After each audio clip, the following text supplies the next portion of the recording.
एक अवसर सोचना, हमारे अद्या शर्मा जी अगर मेरी आवाज सुनते हो तो सट्टे पे जो एक झाड़ू लिखा गया था वो कृपया लाके इसी वक्त दे दे।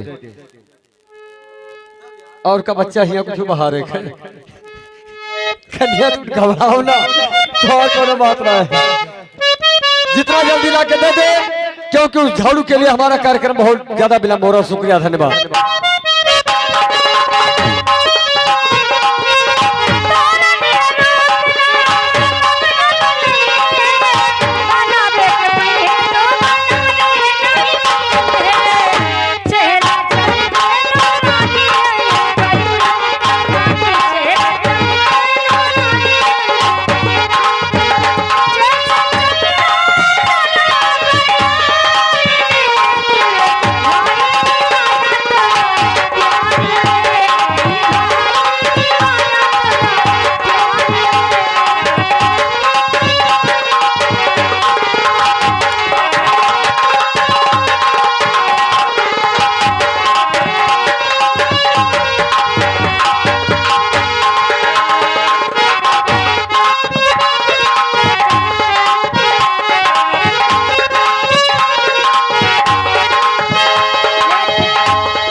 ये लीजिए मेम साहब, ये आगे हमारे जाने पहचाने तुम्हारे पुराने आशिक जबर पार्टी खूंटा ठोक यानी भगवत वर्मा भैया तुम्हारे गीत के ऊपर खुश होकर बच्चे के न्यौछावर में 11 रुपया देते हैं हमारे तरफ से तथा भगवान के तरफ से धन्यवाद दिया जाता है।